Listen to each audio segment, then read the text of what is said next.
And I'm Miss Jardine. And I'm Miss Jardine.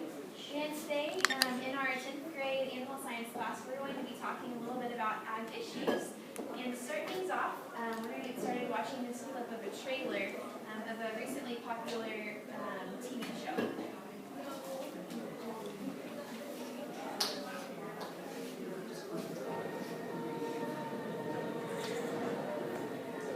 Why am I here? It's the biggest improvement in agriculture since synthetic growth hormones.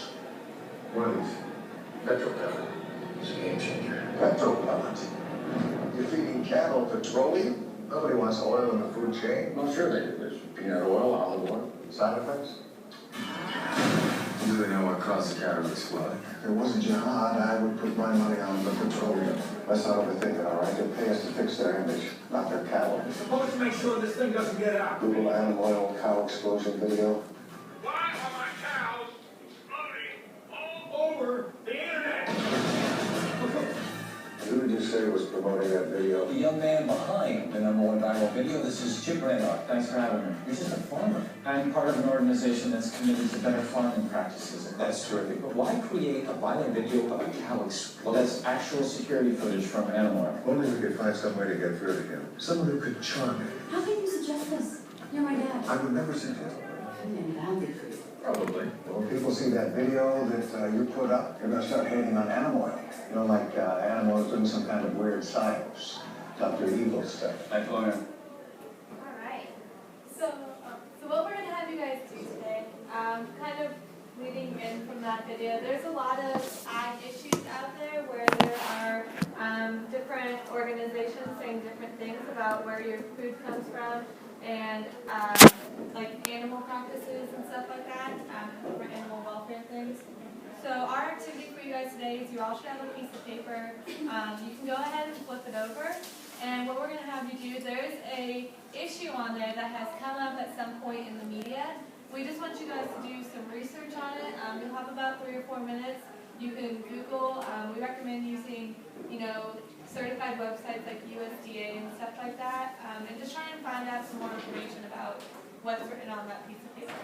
Yeah, and like this Chipotle created Farm and Dangerous clip, it can be disproven if you just do the facts, or find the facts and find the research on it. So you're looking for things to disprove what this is. So this is a myth about agriculture that's out in the media. So look for something to disprove facts.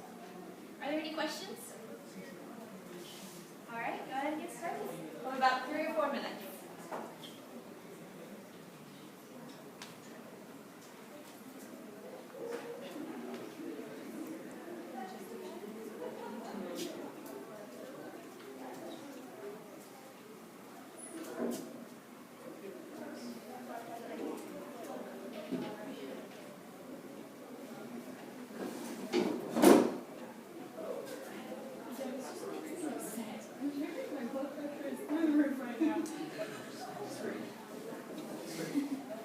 Just think of our video. No, it really does, though. You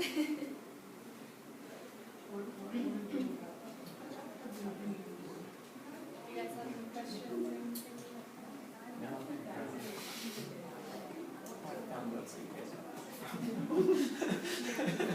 Yeah, we pulled them from Wow, I found it word for word on there.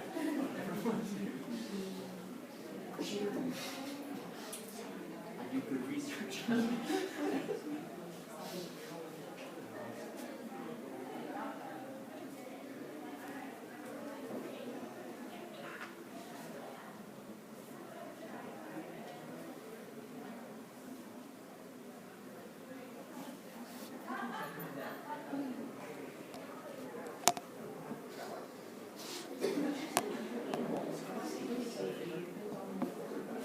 You're like, which one do I use?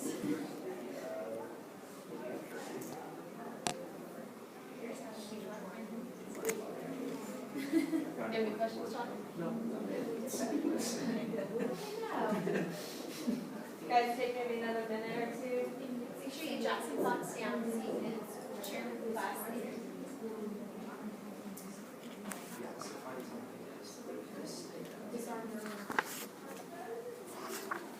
No. that's what different organizations have to say. Okay, if you need more time, say need it. Need it.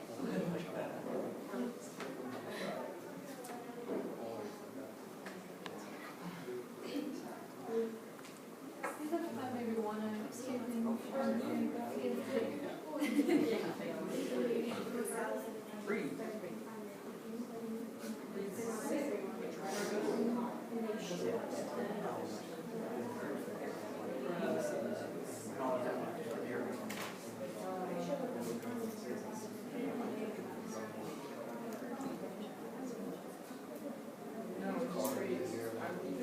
Alright, we're gonna go ahead and get started. If you're not finished jotting down your thoughts, you can go ahead and finish that as the groups get started talking about their issues.